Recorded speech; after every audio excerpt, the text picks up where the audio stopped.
Ese girafrere Ngoma amakuru se meze ute? Turaho natwe turakomeye kabisa. Nanjye ngo narindi iryo ngiyo twagiye mu kazi mu Rubaya. Abantu bose ibinyamakuru byasaze ngo majina wawe ngo ryakutse nukubeshya arahari basi. Arahari ni muzima. Nta kibazo abanyamakuru byose byanditse ngo Willy Ngoma. Ariko nukubeshya niba bya binyamakuru bigize. Arahari kabisa na mu gitondo twari turi kumwe. Mu mwanya nuko ntabasha kumubwira ngo mukwereke uko bimeze. Ariko ni muzima kabisa. Ni muzima. Sawa rero natwe turi bazima iwacu nta ribi.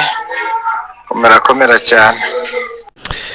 Yes, reka rero nanone kuri inshuro munyemerere tugaruke muri aya makuru yo kuri uyu mugoroba ku wa kabiri tariki 24 Gashyantare 2026 ariko munyemerere ntangire mvuga nti Birabe Ibyuya mu makuru yacu atambutse twari twabikomojeho ariko mu buryo buvunaguye ntago twashimangiye cyangwa se ngo tuvuge byinshi birambuye kuri aya makuru ari guturuka muri teritwari ya Masisi mu gace ka Rubaya kamwe mu duce dukungaye cyane ku mabuye y'agaciro hariya muri Kivu y'Amajyaruguru agace karanzwemo imirwano ikomeye cyane hasi ku butaka kuva ku munsi w'ejo ndetse no hejuru mu kirere kuva mu rukerera rwo ku uyu munsi wo kwa kabiri biravugwa ko Lieutenant Willy Ngoma umuvugizi wa M23 mu bya gisirikare yaba yaguye muri ibitero by'indege za drone n'indege zitagira abapilote z'igisirikare cya Repubulika Iharanira Demokarasi ya Kongo n'abakuru bakomeje kugenda tangazwa gake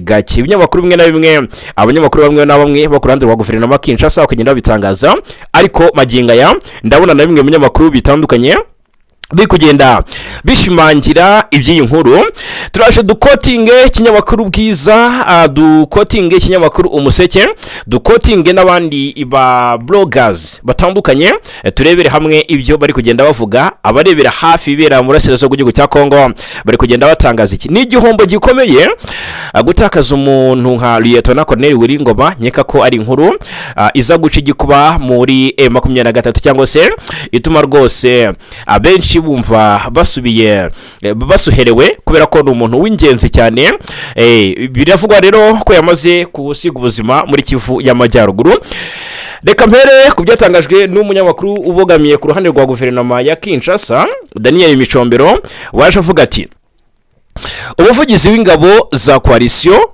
y'impunzi ngo z'abarwanyi ba AFC M23 RDF ahangawe yavuze muri gisirikare cy'u Rwanda yavuze Lieutenant Willy Ngoma ngo yishwe mu gitero cya drone cyakozwe n'ingabo za FARDC kuri wa kabiri tariki 24 Gashyantare 2026 ni hafi mu masaha ya saa 8 z'ijoro mu mujyi w'ubucukuzi bwo mu y'agaciro ya Rubaya mu karere ka Masisi cyangwa se muri teritwari ya Masisi ngo nkuko amakuru yaho byabereye abivuga ngo nkuko amakuru yakusanyijwe aho byabereye abivuga ngo icyo gitero kibasiye inzu yo guturamo iri ku murima wa Kasuku abandi barwanyi babiri bakomoka hanze y'igihugu bavugwa ko ari abinjiza amafaranga mu ntambara n'abamercenaires b'abazungu nabo baguye ngo muri icyo gitero muri rusange imibiri 9 ngo yabonetse muri ibyo bice imirambo 9 y'abasirikare General Sultan Makenga umuyobozi w'ingabo z'abarwanyi ba M23 ngo nawe yakomerekeye muri iki gitero uyu ni Daniel Micombero bivuga akavuga ko ngo ni source nyine ngo yahariya Irubaya iri kubimutangariza ngo iki gikorwa cyo kugaba ibitero gikurikira igihe ingabo za Repubulika ya Demokarasi ya Kongo FARDC zashyize igitutu gikomeye ku kibuga cy'ingenzi cy'ubucukuzi bwo mu y'agaciro ya Rubaya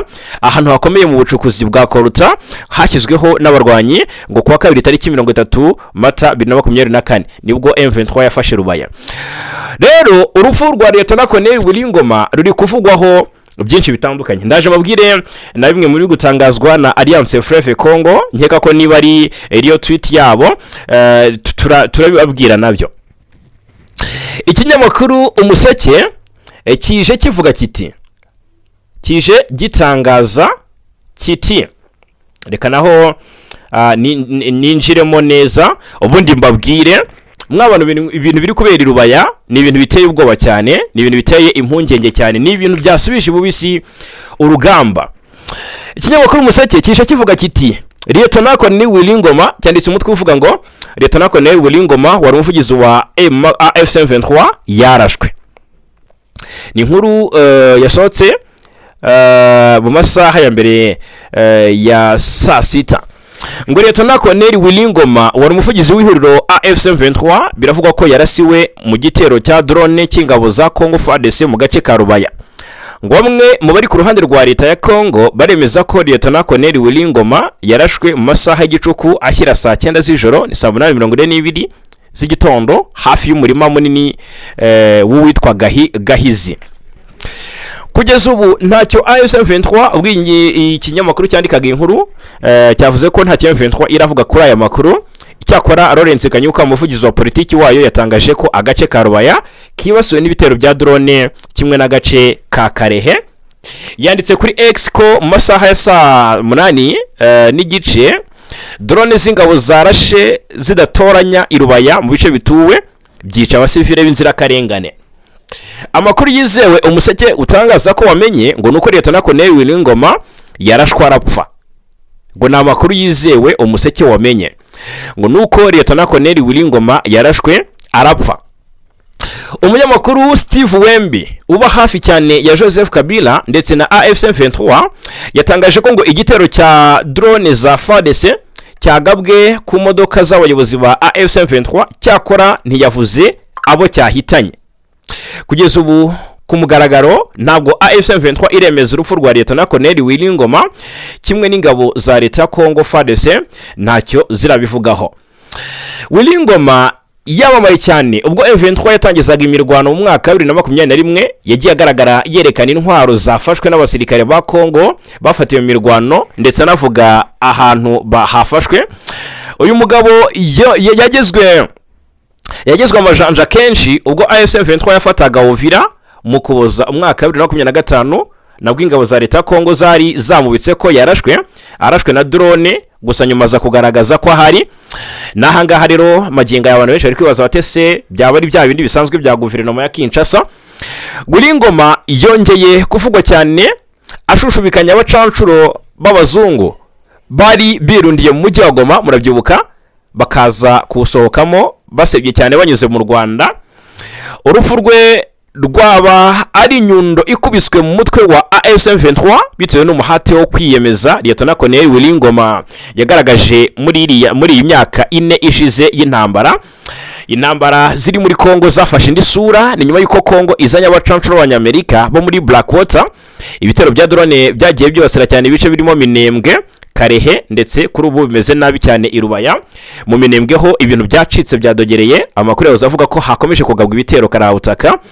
Hanyuma ibi biraba mu gihe Angola yasabye agahenge ko guhagarika imirwano ariko ntabwo cyangwa se ariko nubwo ubu ngubu imirwano iracyakomeje ndetse yakomeje no gukaza umurego mu buryo bugiye butandukanye. Nyine ikinyamakuru Bwiza, iki ni ikinyamakuru Umuseke, cyanditse iyi nkuru cyo kiravuga ko ari n'amakuru cyizeye. Ikinyamakuru ku rundi ruhande cyitwa Bwiza nacyo cyaje kivuga iby'iyi nkuru. Reka ndebe icyo nabo batangaza n'amasuruse bavuga ko bakesha iyi nkuru, ubundi tubonereho kugenda tureba ese koko twanzike. Ibintu birakomeye cyane ndagira ngo mbabwire ko kuri ubu Angola ngo yaba yaramaze no kohereza ingabo ndetse na Sukoyi muri Repubulika Iharanira Demokarasi ya Kongo. Mw'abantu mwe ibintu bigiye guhindura isura magingaya. Ku rupfu rwa Lieutenant Colonel Willy Ngoma, ikinyamakuru Bwiza cyo cyanditse kiti ni umutwe w'inkuru uvuga ngo Lieutenant Colonel Willy Ngoma yaba yishwe, wa M23 yaba yishwe. Bikagaragara ko n'amakuru Bwiza uvuga ko yakiriye avuga ko ngo Lieutenant Colonel Willy Ngoma yiciwe mu gitero cya drone ihuriro ry'ingabo za leta ya Congo Kinshasa zagabye ku modoka zari zitwaye intumwa za AFC23 mu gace ka Rubaya muri teritwari ya Masisi. Amakuru avuga ko usibye Willy Ngoma nta wundi waguye muri kiriya gitero nubwo ngo hari abandi bofisiye bagikomerekeyemo.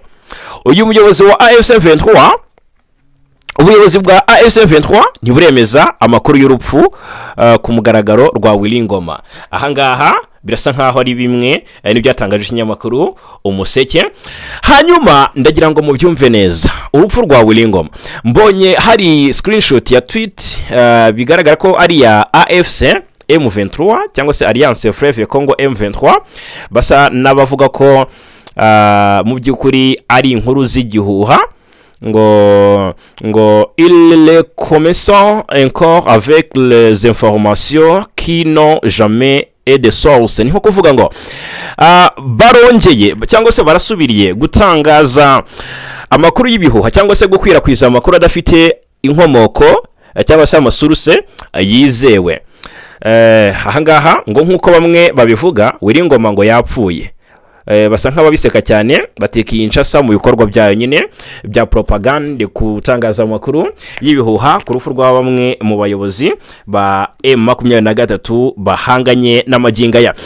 Ahangaha irubaya havuzwe inkuru ikomeye cyane y'ibitero bya drone z'igisirikare cya Repubulika Iharanira Demokarasi ya Kongo no mu bindi bice bigiye bitandukanye. Havuzwe ibitero bya drone z'igisirikare cya Kongo, ubwo twababwiye mu bice bya Minembwe, mu bice bito cyane n'abanyamulenge, twababwiye ko ikarehe intambara yaciye ibintu ndetse irabica biracika. Muri urugamba rw'irubaya twababwiye ko byageze naho ngo General Sutari Makenga yagize atya akigaragarira ku mirongo y'urugamba agiye guhangana n'ibitero bya wazalendo hasi ku butaka hariya muri access zigiye zitandukanye. Byanavuzwe ko rwose hari ibice umutwe wa wazalendo wabashije kwigarurira wambuye igisirikare cya M23. ubwo wenda ni nabyo nabibutsa, ubundi dukomeze turebera hamwe n'andi makuru agezweho cyane ari kuvugwa mu burasirazuba bwa Repubulika Iharanira Demokarasi ya Kongo. FARDC yigambye kwisubiza ibice cyangwa se wazalendo yaririmbye kwisubiza ibice, ivuga ko yabashije kubabaza cyane igisirikare cya M23 ndetse icyambura ibyo bice. Bakavuga neza ko ubwo ni muri groupement ya Kibabi muri teritwari ya Masisi, ni muri Nord Kivu. Bakavuga neza ko mu ntambara yabaye ndetse ikomeye cyane wazalendo yarwaniye mu cyerekezo cya Rubaya, ngo yabashije gufata agace ka Katoyi centre harimo Runigi, Bukumbiriri, Nkokwe, Kinigi ndetse na Nyabirehe.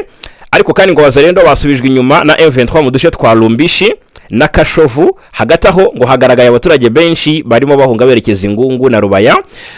Hanyuma mu mirwano yabaye muri teritwari ya Masisi muri izi axe zegera Rubaya, biravugwa neza ko byakomeranye cyane M23 birangira General Sultan Makenga nawe ubwe agaragaye ku mirongo y'urugamba. Reka mbanze nse clarifyinga byinshi kuri ibi bitero bya drone byibasiye cyane hano mu bice bicukurwamo cyane amabuye y'agaciro bya Rubaya.